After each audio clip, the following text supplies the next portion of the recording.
Even though in your life, living time, living God is your God, and God will be provide you, and God will be helper. God will be your father. I will be in the heaven. I will be in heaven. My name is in the book of life. My name is in the book of life. Thank you, Jesus. Powerful witness. I want to be a powerful and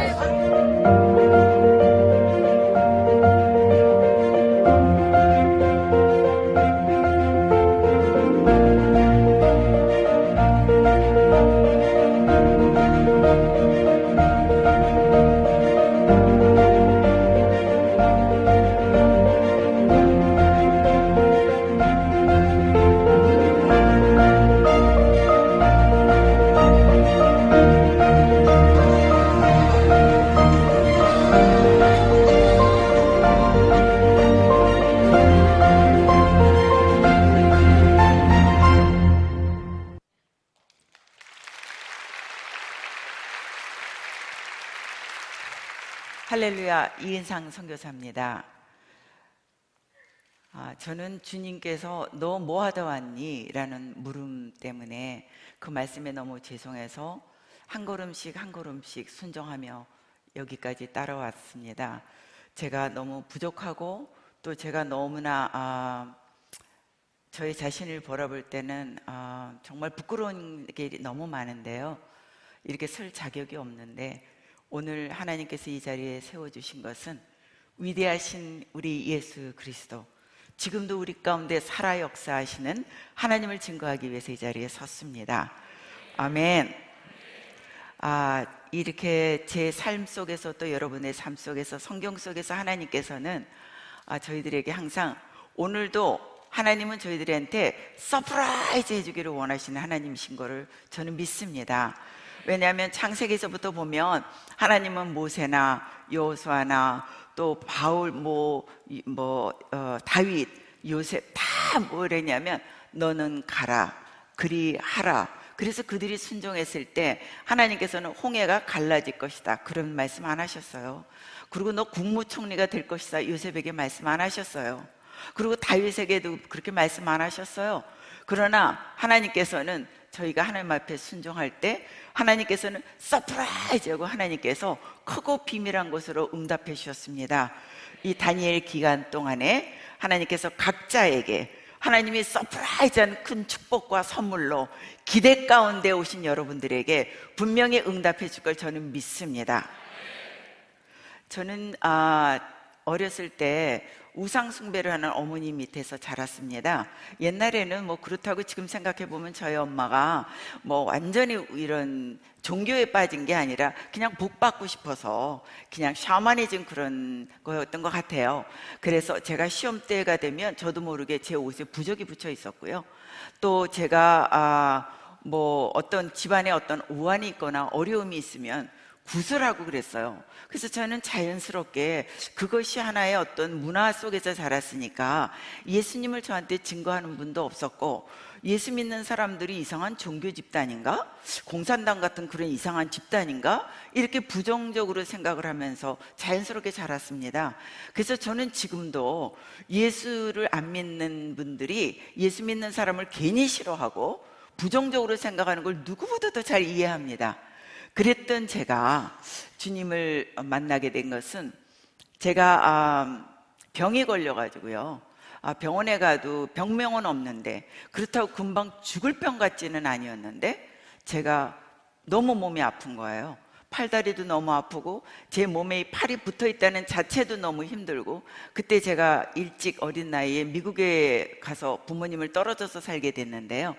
그러니까 병명은 없고 병원에서는 약을 줘도 그 약 갖고는 되지를 않고 괴로워하고 힘들어하고 있을 때, 저는 또 그렇게 어렸을 때부터 종교가 없이 자라다 보니까 굉장히 이성적이고 논리적인 사람이었고, 사람이 사람답게 살지 못하면 차라리 짧게 굵게 일찍 죽는 게 낫다, 이런 염세적인 생각을 갖고 있었으니까 아주 현실적이고 아주 세상적이었습니다. 그래서 제가 이렇게 힘들고 몸이 아프니까 또 여러 가지 어려운 환경들이 어려웠기 때문에 차라리 나는 죽는 게 낫겠다, 이렇게 사는 거는 보다는 죽는 게 낫겠다. 그리고 제가 자살을 하려고 수면제를 모으기 시작했어요. 그래서 수면제를 한 병을 모았어요. 그래서 이제 한 병이 모아졌으니까 나는 이걸 먹으면 죽겠구나, 죽을 수 있겠구나. 수면제를 이제 손 안에 이렇게 부었는데요. 그 순간 엄마 얼굴이 떠올랐어요. 저는 엄마를 생각하면 상처가 없고 항상 좋으신 분, 자식들을 위해서 저희 부모님은 최선을 다하신 분들이었기 때문에 그 부모님의 얼굴이 떠올랐는데 차마 그 약을 먹을 수가 없었어요. 타국에 가서 자살을 한 딸, 그거를 평생 동안 감고 사셔야 된다는 것 때문에 도저히 용기가 안 나서 그 약을 버리게 됐고 정말 펑펑 울었어요. 그러나 그 환경에 제가 어찌할 바를 모르고 있을 때 제 가까이에 어떤 젊은 부부가 있으셨는데 한 40 중반쯤 되셨던 것 같아요. 그 부분들이 저한테 정말 잘해 주셨어요. 그래서 저한테 한국 음식도 만들어 주시고 먹으라 오라 그러고 그러면서 잘해 주셨는데 나중에 알고 보니까 그분들이 집사님이셨어요. 그래서 저는 예수 믿는 사람들도 좋은 사람이 있구나, 이렇게 마음문이 열렸어요.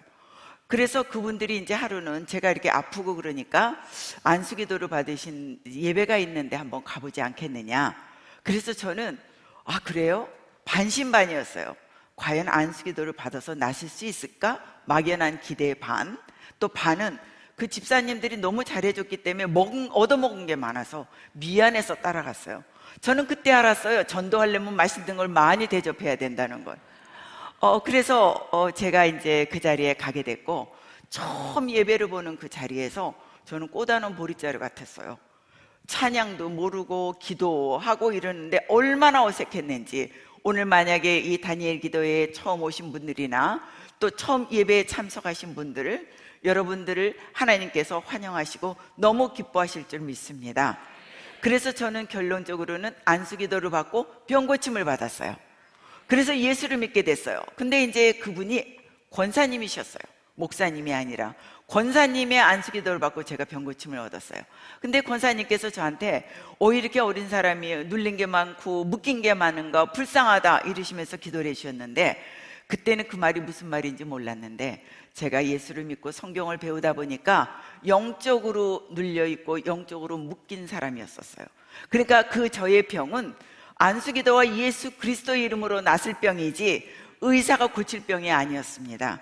하나님은 저를 그렇게 부르시지 않으면 제가 올 사람이 아니었기 때문에 그런 방법으로 저를 불러주셨습니다. 그래서 이제 교회에 처음 예배를 드리러 나갔는데 너무 어색하잖아요. 근데 앞에서 세 번째 자리에 권사님이 저를 딱 손을 잡고 앉으셔서, 너를 고치신 거는 하나님이고 예수님이지 사람이 아니다. 그러니까 이제 교회에 나와서 예수를 믿었으니까 예수님만 보고 바라보지, 목사도 장로도 권사도 사람을 보지 마라. 사람은 다 죄인이다. 사람을 보면 실망한다. 그 말씀을 저한테 말씀해 주셨는데, 그 말씀이 저의 신비에 새겨져서 평생 동안 여기까지 오는 동안에 그 말씀을 따라왔습니다. 그리고 제가 이렇게 이제 구원을 받고 보니까 우리 부모님이 큰일 났어요. 무당에 쫓아다니시고 부적 붙이고 보살한테 가는 부모님이 이제 지옥 가면 큰일 날 것 같아요. 그래서 하나님 앞에, 근데 성경에는 너와 너의 가정을 구원해 주신다는 약속의 말씀이 있으니까, 하나님 이 말씀을 약속하셨으니까 저희 가정을 구원해 주십시오. 저희 두 부모님과 제 남동생 셋을 다 구원해 주십시오 하고 정말 많은 시간을 금식하고 기도하면서 하나님께서는 약속의 말씀대로 저희 부모님 두 분 다 집사님으로 천국에 가셨고, 저희 남동생 셋은 두 사람은 장로로, 막내 동생은 목사로 주님 앞에 충성하고 있습니다. 하나님께서 100% 구원해 주셨습니다.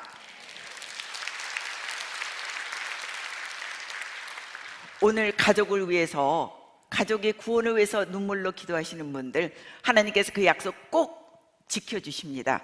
왜냐하면 여러분들의 가족을 위해서 예수 그리스도가 십자가에 못 박혀 돌아가시기 때문입니다. 저희의 원함이기 전에 그것이 하나님의 뜻이기 때문에 저는 100% 구원해 줄 줄 믿습니다. 그렇게 예수님을 열심히 이렇게 신앙생활하면서 따라오는 동안에요, 또 이제 목사님이나 선배님들이 뭐라 그러시냐면 하나님이 영이시니까 영으로 만나야 된다는 거예요.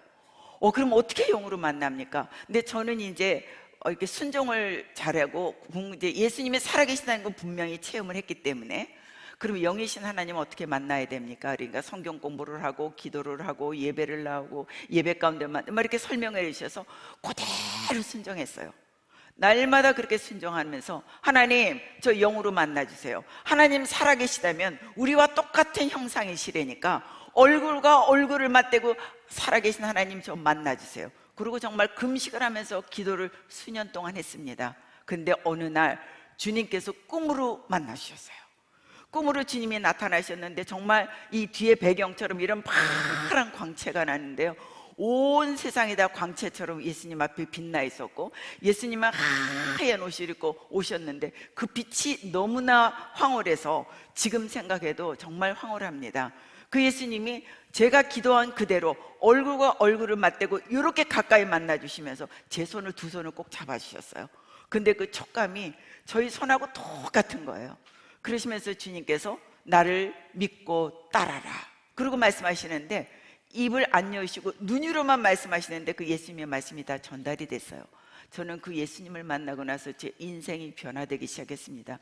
이제는 살아계신 예수님을 친히 만나고 나니까 주님 앞에 죽도록 충성하고 누구보다도 열심히 예수 그리스도를 사랑해야지 하고 제 삶이 변하시게 됐는데, 여러분들 아시죠? 예수님을 사랑하고 예수님 앞에 할수록 고난과 역경이 많다는 거. 왜냐하면 주님이 나는 너의 하나님이야, 나는 너의 구원주야, 그거를 가르쳐주기 위해서, 가르쳐주려면 신뢰가 쌓여야 되니까 많은 어려움과 고난과 이런 것들을 하면서 주님이 저를 길러주기 시작하셨어요. 그러면서 제가 그때 나를 믿고 따라라 하는 게 무슨 말씀인지 몰랐는데 주의 종이 그러시는 거예요. 그거는 네가 주의 종의 삶을 살아야 된다는 거다. 저는 믿는 가정이 아니었기 때문에 부르심이 뭔지도 몰랐어요. 그때 이제 그 말씀을 하시는데 정말 고민됐어요. 저는 빛나는 평신도 하고 싶었어요. 주의 종들 잘 섬겨드리고 정말 하나님 앞에 정말 빛나는 평신도 하고 싶었는데 주의 종이 되라는 말씀이 정말 부담이 너무 컸어요. 도저히 제가 순종할 수 없는 그런 부담이었어요. 저는 너무 부족했고, 그래서 주님 앞에 이렇게 기도를 했어요. 주님, 저를 모르는 다른 목사님을 통해서 한 번 더 확인시켜 주십시오. 그러면 제가 순종하겠습니다. 그랬는데 어느 날 이제 큰 집회가 저희 지역에서 있었는데 세계적으로 유명한 목사님이 오신다는 거예요. 그래서 저는 오늘 여러분들이, 제가 아까 6시 전에 왔는데 바로 성도님들이 오셔서 준비 기도를 하고 계시는 거예요. 그때 제가 그 모습이 생각났어요. 저도 막 너무나 은혜를 사모하기 때문에 2-3시간 전에 가서 앞자리에 앉았어요. 그리고 이제 은혜 가운데 집회가 끝나고 났는데 그 목사님께서 안수기도 받을 사람은 올라오라 그러는 거예요. 그래서 저는 앞자리에 있으니까 빠른 순서대로 안수기도를 받으러 이렇게 섰더니 그분이 뭐라 그러시냐면, You already know I called you. 너는 이미 내가 너를 부름을 알고 있노라. 기뻐 순종해라. 이렇게 말씀하시는 거예요.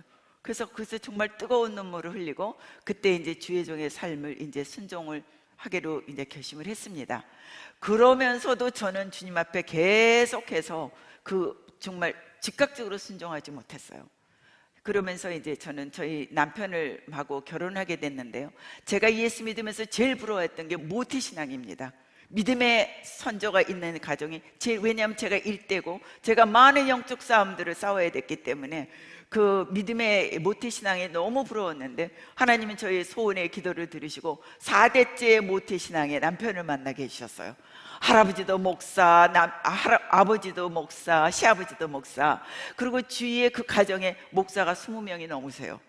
그래서 너무 제가 이렇게 감사했는데 결혼하고 보니까 모태신앙이 아니라 이것도 못해 저것도 못해 하는 모태신앙이었어요. 배신감이 느껴졌어요. 근데 저는 체험신앙이었기 때문에 뜨거웠잖아요. 근데 저희 남편은 구루터기와 같은 믿음이었기 때문에 인격적으로 조용하게 보수적으로, 그래서 제가 신앙의 주파수가 안 맞아서 또 결혼하고 나서 또 어려움을 겪는 거예요. 저는 막 주야 그러면 주님이 귀가 먹었냐, 인격적으로 조용조용 기도해야지. 그리고 제가 이제 예배 가서 막 이렇게 손을 들고 그러면 왜 손을 드냐, 제 손을 꼭 잡고 못 들게 하는 거예요. 창피하다고. 그리고 제가 이제 은혜가 돼서 막 울으면 왜 쿡쿡 찌르면서 누가 보면 우리 싸운 줄 알잖아, 왜 울어. 이게 주파수가 안 맞아갖고 또 남편하고 아내서 또 주파수를 맞추려고 하나님께서 저희들을 막 만들어 가셨어요. 그러면서 저는 이렇게 하나님 앞에 그랬어요. 하나님, 남편은 선조부터 목사 되게 해달라고 기도했고 그 두 형제도 목사님이세요. 저희 남편만 목사 아닌 거예요. 그러니까 저는 하나님, 저희 남편은 목사 되게 해주세요. 그러면 저는 남편 뒤에 숨으면 되니까, 그러면 주의 종의 삶을 살 수 있으니까. 이제 그렇게 하고 있다가 하나님이 남편을 목사를 만들어 주셨어요. 그래서 저는 뒤에서 숨었어요. 그리고 이제 저희가 하나님이 이렇게 삶을 살고 있었는데, 저희 남편하고 제가 둘 다 이제 캘리포니아 주립대학에 재직하고 있었습니다.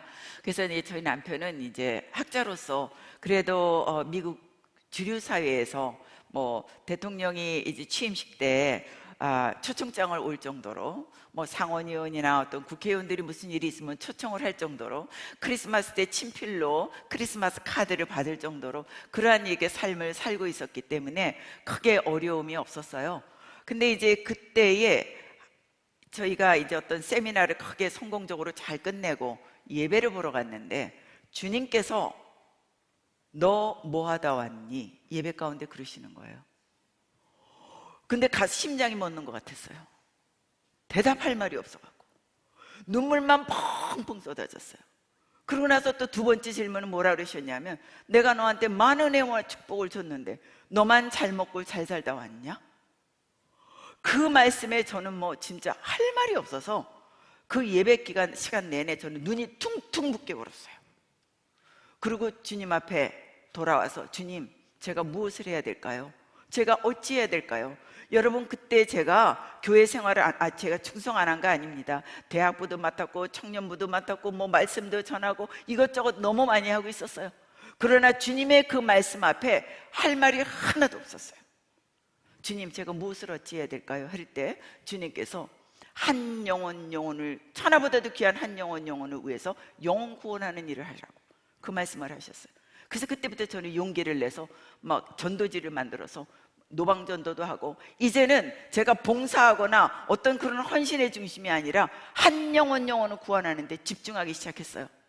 그래서 저는 지금도 비행기를 타고 아프리카에서 여기 오는 장시간에도 제 옆에 누가 앉으면 이 영혼이 구원받았나, 택시를 타도 이 영혼이, 이 기사가 구원을 받았나, 어떤 경우에는 택시를 탔는데 그 기사님이 묵주를 이렇게 걸어놓고 이 드라이버 하는데 거기에 묵주를 이렇게 박아놨어요. 근데도 저는 이 기사를 구원해야 될 텐데, 그 짧은 5분 10분이라도 저는 항상 그 영혼이 구원받기를 위해서 최선의 삶을 살고 있습니다. 그러면서 하나님께서는 저희들한테 또 두 번째 순종을 원하셨던 거가, 하나님께서 이제 저희가 한국으로 부르심을 받았는데요, 저희 남편도 이제 미국에서 이제 뭐 처장까지 돼 있고, 앞으로 저희는 이제 주립대학교 총장이 저희의 꿈으로 바라보고 있고 앞으로 그렇게 살고 싶었는데, 하나님께서는 저희들에게 내가 너희를 세계 무대로 옮기겠다 이렇게 말씀하시는 거예요. 그래서 지금도 세계를 다 돌아다니고 있는데요. 그러고서 이제 주님이 항상 말씀하시면 그 일을 이루기 때문에 그때까지 기다리고 있었어요. 6개월 후에 고국에서 어느 모 대학에서 초청이 왔어요. 근데 초청이 온 것은 교수로만 오라 그랬으면 꼭 한국에 꼭 올 일이 없었습니다. 그러나 교목실장 겸 교수, 그러니까 저희한테는 고국이 저희한테 선교장이었고 대학에 이 구원을 하는 그런 선교장으로 부르심을 받아서, 그때 저희가 6개월 전에 하나님 말씀하신 게 이거였구나, 부름받아 나서니 뭐 어디든지 가오리다, 아골골짝이다 가오리다, 찬송을 열심히 했는데 고국으로 돌아가는 게 쉽지는 않았습니다.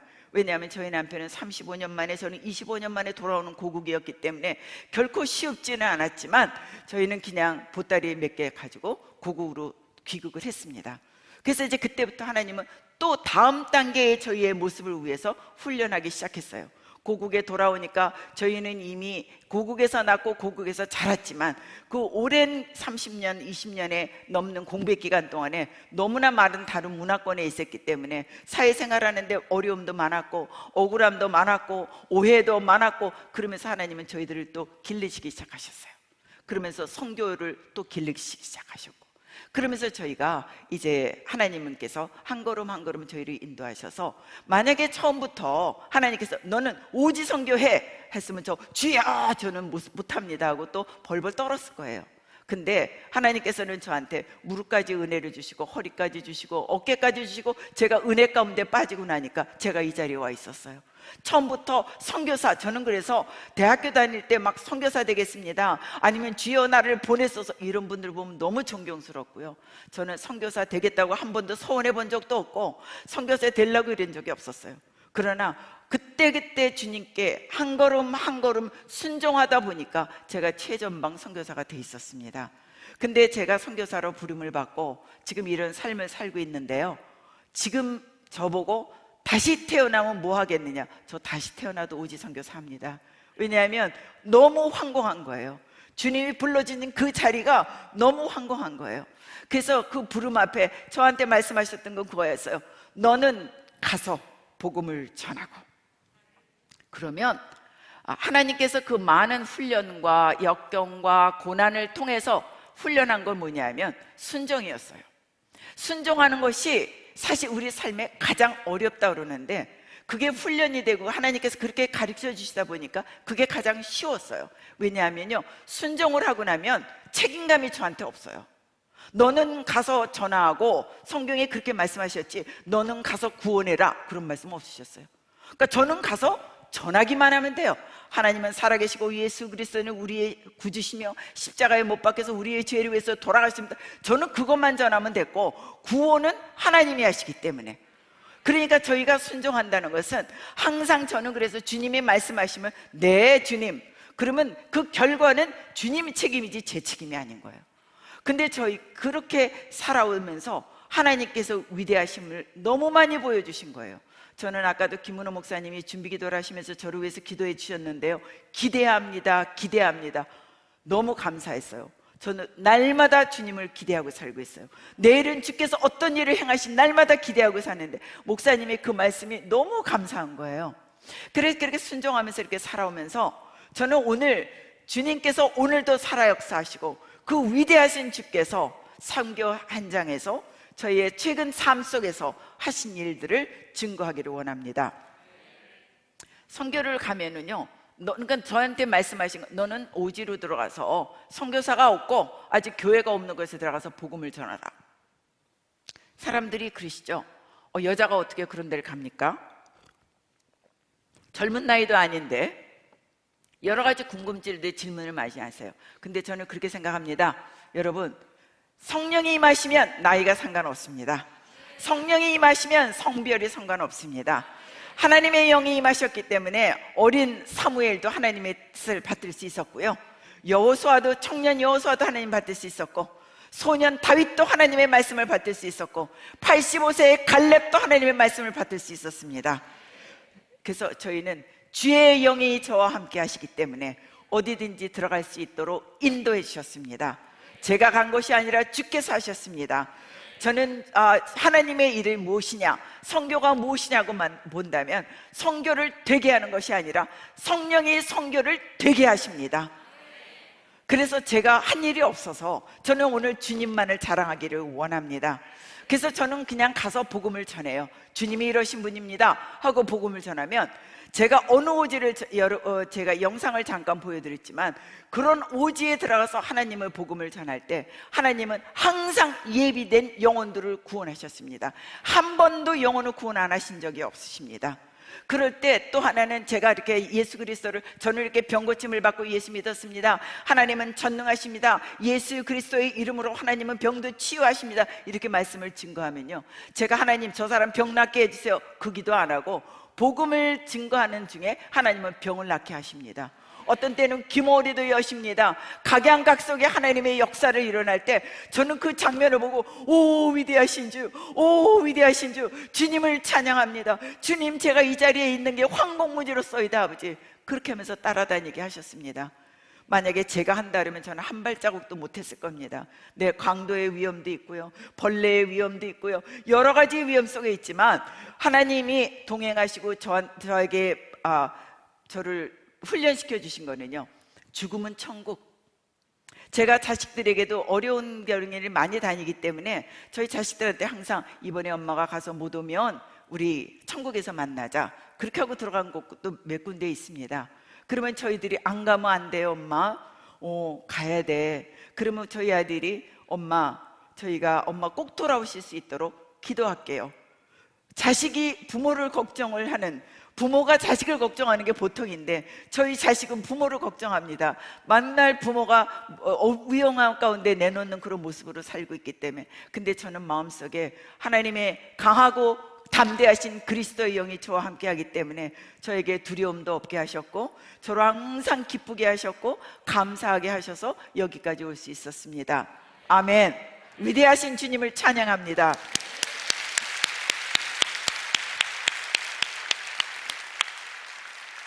저에게 시간이 주어진다면 밤새 주님의 위대하심을 증거할 수 있을 것 같습니다. 그러나 저에게 주어진 시간이 짧기 때문에 최근에 주님께서 하신 일들만 몇 가지만 말씀드리겠습니다. 저는 이 지금 다니엘 기도회가 하나님께서 정말 기뻐하시는 기도회라고 저는 믿습니다. 열방이 연합하여, 교파가 연합하여 하나님 앞에 영광 돌리고 하나님이 기뻐하는 일을 드디어 이루셨습니다. 오륜교회를 통해서. 그래서 너무 감사하고요.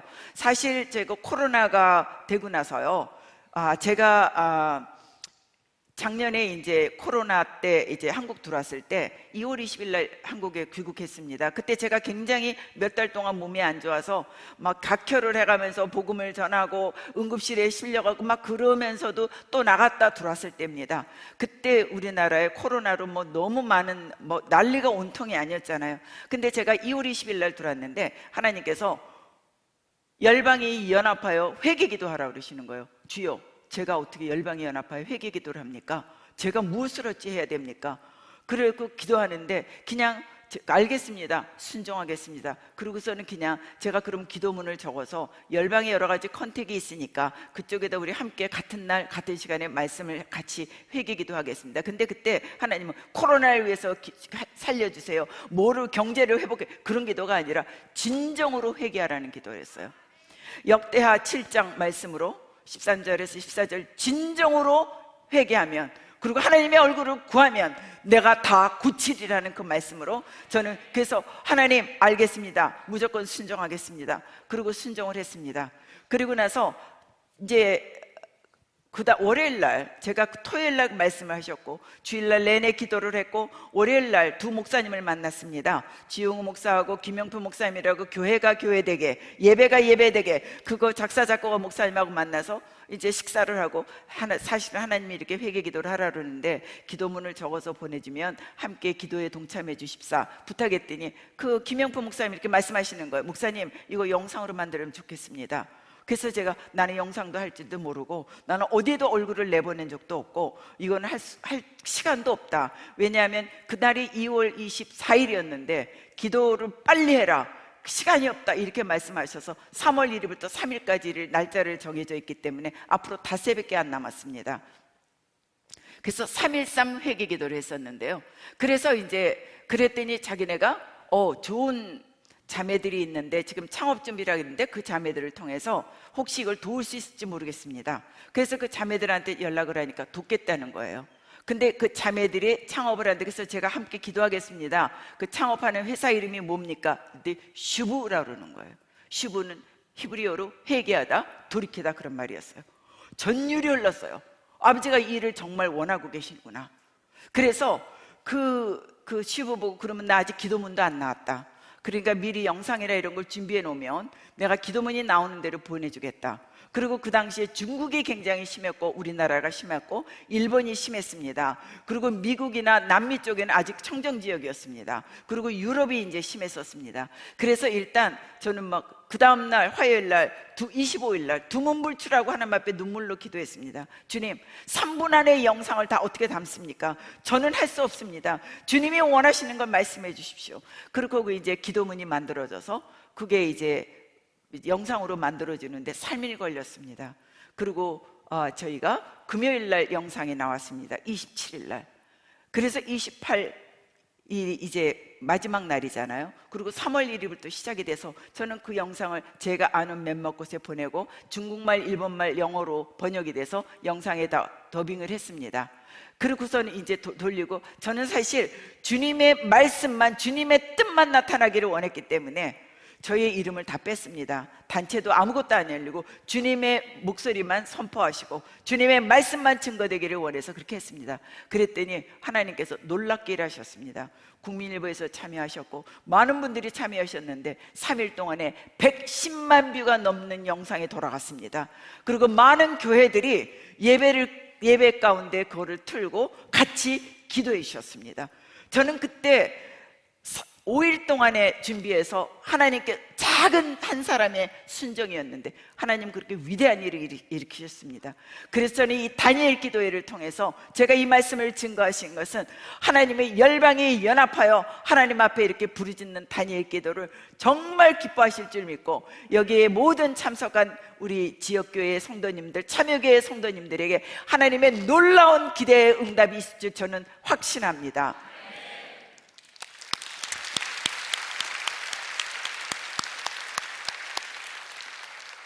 선교지에서요, 저희가 이제 선교지를 특히 이제 저희 사랑하는 제자들이 있습니다. 어느 나라라고는 밝히지 못하겠습니다. 거기에서 저희 아까 영상으로 저희 학교 신학교 학생들을 봤는데요. 최근에 너무나 반가운 소식들이 있습니다. 사실은 제가 인간적으로 보면 굉장히 낙심하고 슬퍼하고 힘들어할 시간들을 2년 동안 지내고 있습니다. 2년 전에 저희 남편이 악성 혈액암으로 4개월 만에 돌아가셨습니다. 그때 저는 선교지를 그 아픈 투병하고 있는 남편을 두고도 선교지를 또 나가서 했습니다. 왜냐하면 일정들을 어찌할 수 없기 때문에. 그러나 제가 남편 옆에 이렇게 있으려고 그럴 때 저희 남편이 그랬습니다. 여보, 내가 죽고 나서도 당신은 이 일을 계속 지속해야 되니까 나 안 죽고 기다릴 테니까 당신 다녀와.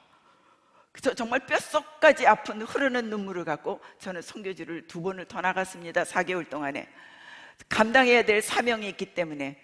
그래서 이제 근데 선교지에 나가서 기도를 하는데 하나님께서 이렇게 말씀하시는 겁니다. 내가 너가 이렇게까지 충성하니까 살려줄게. 이게 아니라 60일 정도 남았다. 주님 60일 정도 남았다고요? 그리고 제 가족들한테 연락을 했습니다. 주님이 이렇게 말씀하시는데 내가 이 말을 제대로 들었는지 모르겠다. 되어지는 일을 보면 알겠지. 항상 주님이 말씀하시면 저는 되어질 때를 기다리고 주님이 말씀하신 건 꼭 이루셨다는 걸 믿고 확신하기 때문에. 그리고 거기서 이제 돌아왔어요. 그러고 나서 저희 남편이 막 투병을 하는데 너무나 멋지게 투병을 하셨습니다. 내가 이 바다난 짧은 시간 동안에 나는 주님 앞에 가기 위해서 준비하겠다. 그리고 가족들과 친지들과 나는 준비하면서 죽겠다. 그리고 암투병, 병원에 어떤 열병이 났기 때문에 병원은 입원해 있었고 계속 39.5도의 열이 떨어지지 않았기 때문에 온몸에 열꽃이 폈고 그래서 그 열 때문에 입원하고 있었지만 항암 치료, 방사선 치료 그런 거 안 하고요. 내가 주님 앞에 준비하면서 가겠다. 그러면서 정말 멋지게 죽음을 준비해 주셨습니다. 그게 많은 위로, 명문안 하는 분들과 저희 유가족들에게 얼마나 큰 위로가 되었고 바로 그 산소망, 우리가 죽어도 영생을 얻고 주님의 천국에서 다시 만난다는 그 소망을 확실하게 하고 저희들 곁을 떠나셨습니다. 근데 곁을 떠나기 전에 또 이제 호스피스 병원에서 이렇게 있을 때 돌아가시기 3일 전에 제가 새벽에 3시쯤 깼습니다. 그때 주님께서 뭐라 그러시냐면 도적같이 곧 갈 거다.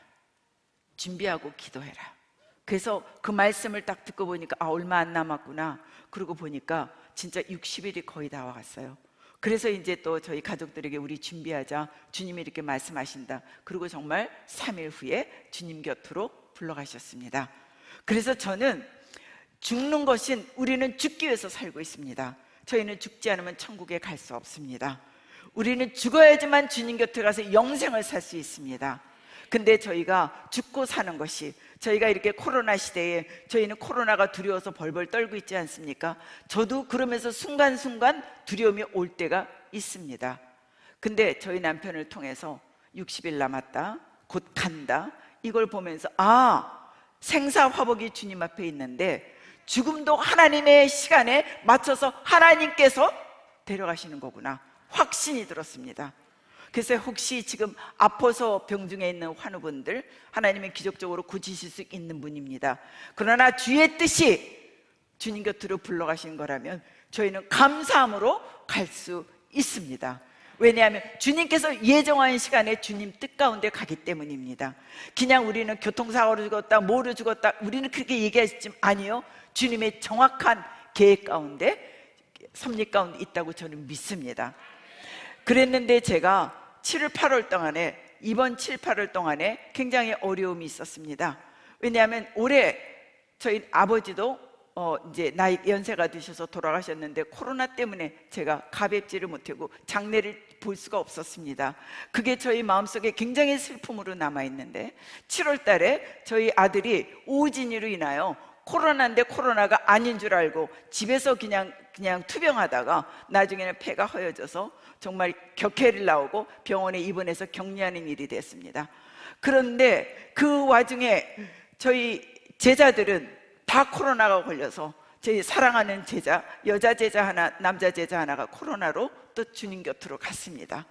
그 와중에 8월 17일 날 저희 남동생이 5년 동안 암투병을 하다가 주님 곁으로 갔습니다.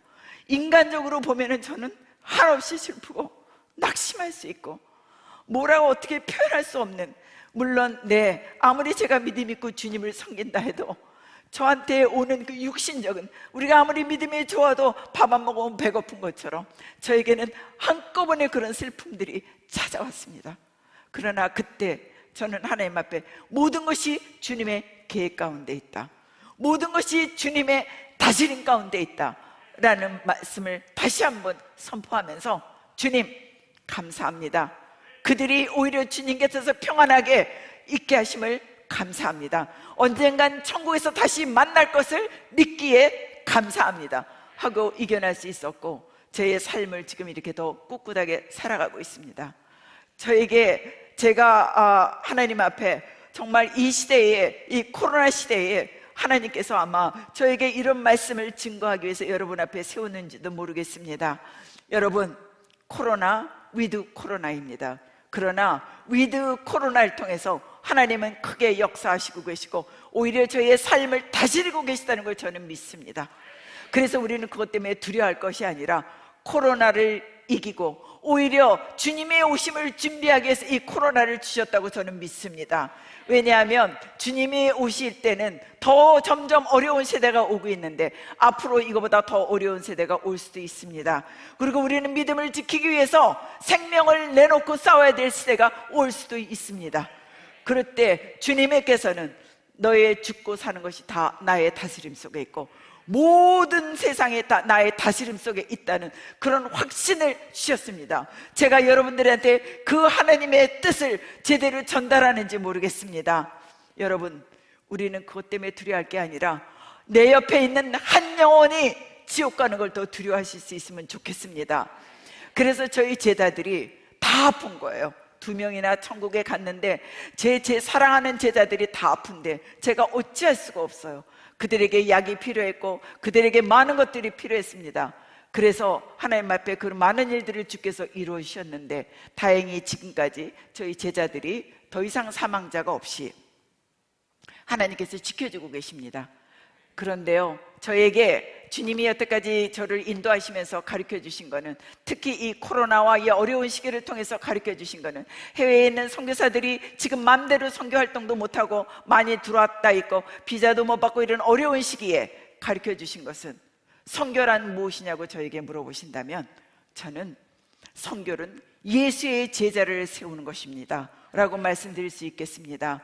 왜냐하면 예수의 제자들이 곳곳에 세워졌고 지금 저희 학교의 제자들이 정말, 저는 그랬습니다. 나는 여러분들에게 100명, 200명의 제자가 중요한 것이 아니라 여러분들의 민족과 여러분들의 나라와 하나님의 나라를 위해서 한 명의 바울만 나와도 저는 그로 족합니다. 나는 그것을 위해서 선교지에서 왔습니다. 그렇게 하면서 그들과 함께 오지를 다니면서 개척을 하고 하나님께서 길러주셨는데요, 저희 제자들이요, 지금 난민촌에 코로나가 난미합니다. 위생이 정말 나쁩니다. 근데 저희 제자들이 보통 코로나를 2번씩 3번씩 걸렸습니다. 그런데도 그 자리에 또 들어갑니다. 들어가서 그들을 구제하고 그들에게 말씀을 전하고 세례를 주고 하나님의 영혼의 구원하심에 참여하고 있습니다. 저는 그 제자가 몸이 아직 성치 않은데도 한 일주일만 있다가 더 들어가면 어떨까 할 때에 그 제자들이 저 모르게 먼저 들어간 거예요. 일주일만 더 있다 들어가자 했는데, 그때 제가 너무나 감동이 됐고 고마웠고 자랑스럽고 주님의 위대하심을 봤습니다. 하나님의 영이 함께하는 저희 제자들에게, 그들에게 죽음과 코로나가 아무것도 아니라는 것을 그들이 삶으로 보여주고 있기 때문입니다. 또 어떤 제자는 바닷가에 제가 4년 전에 들어가서 아주 북단의 아주 위험한 지역이었는데 그곳에 들어가서 개척을 하고 왔는데요, 그곳은 바닷가였습니다. 그래서 복음을 전하고 하나님이 영혼을 주수하시고 바닷가에 나가서 파도가 막 넘치고 들어갔다 나왔다 하면서 세례를 주고 나온 그 지역에 그 제자가 얼마나 복음을 열심히 전하는지요. 그 제자도 코로나를 3번씩 걸려서 몸이 완전히 뼈만 남았는데도 얼마 최근에 바닷가에서 세례를 주면서 성도를 갖다가, 그 여러분들 예수 믿지 않는 그런 나라에서요, 그런 시골, 그런 어려운 곳에서 91명이 성도가 되었습니다. 4년 만에. 할렐루야! 모든 영광 주님 앞에 올려드립니다. 그 제자는 동네에 가서 말씀을 전할 때, 네가 감히 우리 동네에 가서 어떻게 예수의 복음을 전해? 굉장히 예수를 반대하는 나라기 때문에. 근데 예수를 전하는데 정말 야자수 같은 칼을 갖고 쫓아오는 거예요. 죽인다고. 네가 감히 어떻게 우리 동네에 들어와서. 그런데 그 제자가 순간, 주님 어떻게 할까요? 도망갈까? 아니면 장대를 들고 싸울까? 뭐 이렇게 하고 있을 때 하나님께 그 제자가, 전쟁은 여호와께 속한 것인지 하나님 싸워주시옵소서, 그리고 움직이지 않고 끝까지 복음을 전했는데, 그 칼 갖고 쫓아오던 사람이 저희 제자의 발 앞에서 꼬꾸라졌습니다. 아마도 천사께서 반지를 거신 것 같습니다. 그 사건을 통해서 그 사람은 도망가고 그 마을에 2명이 구원을 얻었습니다. 또 한 제자는 여자 제자인데요, 정말 예수님을 사랑하고 기도 많이 하고 열심히 공부하는 제자입니다. 그 제자가 스님을 15년 동안 스님 되신 분을 전도를 해서 구원을 얻었습니다. 그리고 저희 학교에 제자가 되었습니다. 그랬는데 그 제자가 최근에, 제가 이제 최근에 또 우리가 줌미로 미팅하고 다 했는데요, 그 제자의 동생도 스님이었습니다. 근데 그 동생을 또 복음을 전해서 동생 스님이 구원을 얻었습니다. 그래서 저희의 대학원 제자한테 지금 제자 훈련을 받고 있습니다. 근데 또 그 자기를 가리킨 선생님 스님에게 20년 된 스님이셨는데 복음을 전해서 그 스님이 또 구원을 얻었습니다.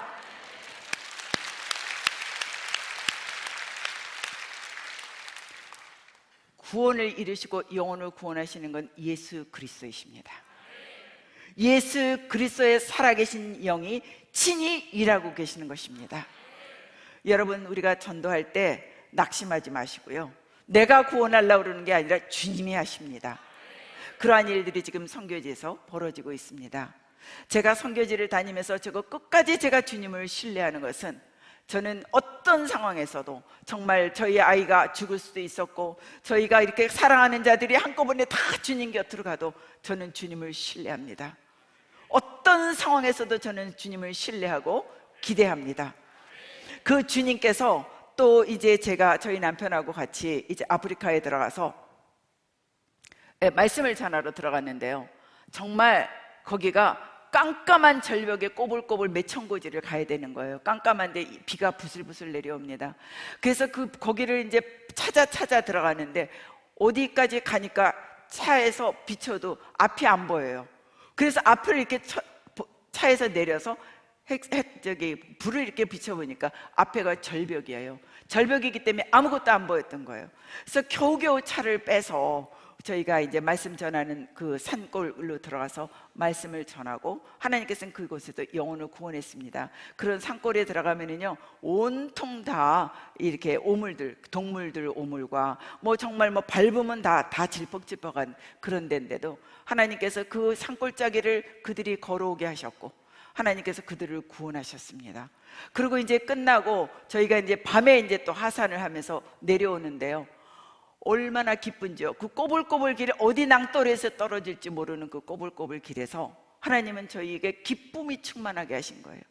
그래서 저희가 막 대산을로 뭐 험곡에 가도 막 이렇게 찬송을 하면서 내가 매일 기쁘게 술래기 막 찬송을 하는데 우리 부부가 그랬습니다. 여보, 우리 미쳤나 봐. 우리 예수님한테 미쳤지?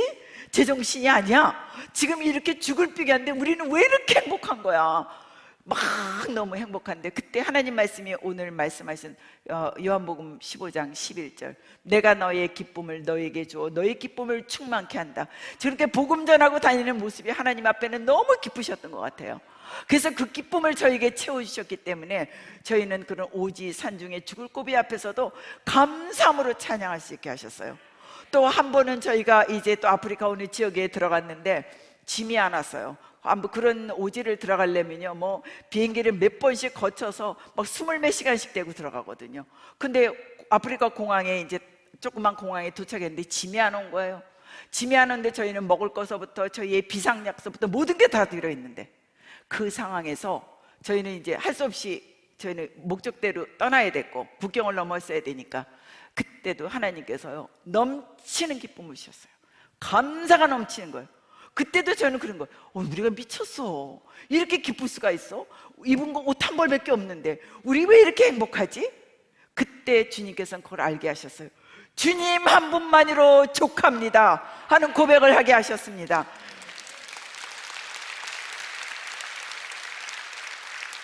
어찌할 바를 모르나 주님 한 분만으로 족합니다. 우리가 돈이 있고 물질이 있고 내가 원하 때문에 저희가 행복한 게 아니라 예수 그리스도가 저희와 함께 하시고 내가 네 안에, 네가 내 안에 있으면 저희는 무조건 행복할 수 있습니다. 어떤 상황에도 감사할 수 있습니다. 그리고 오늘도 하나님께서 무슨 일을 행할까? 하나님은 큰 일만 행하시는 게 아니라 아주 작은 일에도 저희의 신음소리까지도 동참하신 하나님. 그래서 저는 하나님 앞에 두려운, 거룩한 두려운 하나님, 좋으신 하나님, 이거 있지만 저는 하나님 앞에 사랑하는 딸, 저는 주님, 저는 운전하다가도요 우리 아버지 최고, 주님 짱이에요. 저는 막 이렇게 아버지 앞에 막 이렇게 얘기를 하면서 다녀요. 항상 주님 최고예요, 할렐루야 우리 주님, 이러면서 사랑을 고백을 하고 살고 있습니다. 여러분, 제가 정말 이제 선교지에서 그런 많은 일들이, 기적들이 일어나고 있습니다. 저는 이 다니엘 기도회가 그런 기적의 역사의 현장이라고 저는 믿습니다. 여러분, 한 사람 한 사람이 그런 하나님의 살아계심이 기적의 주인공이 될 것을 저는 확신합니다. 주님 안에 있고, 저는 그랬어요. 사실 오늘 이제 강사로 강사인데 은혜를 기대합니다 이런 말씀을 들을 때 엄청 부담이었습니다. 그 거룩한 부담이 막 몰려왔습니다. 주님 어떻게 해요? 그러면서 제가 다니엘 기도의 일정들을 보니까 너무너무 준비를 많이 하시는 거예요. 근데 주여, 저는 부족한데 제가 이거 어떡하지요? 그런 거룩한 부담이 정말 몰려왔는데요, 오늘 여러분들이 정말 목마른 사심이 시냇가에서 정말 주님을 찾는 갈급함으로 오셨기 때문에 여러분들의 중보의 기도 힘입어서 제가 오늘 이렇게 증거할 수 있었고요.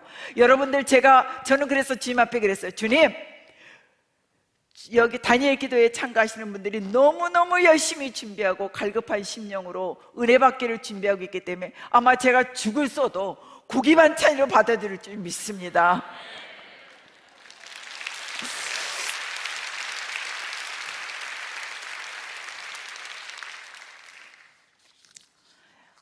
저는 주님을, 여러분들 안에, 제 안에 오늘 역사하시는 주님을 기대합니다.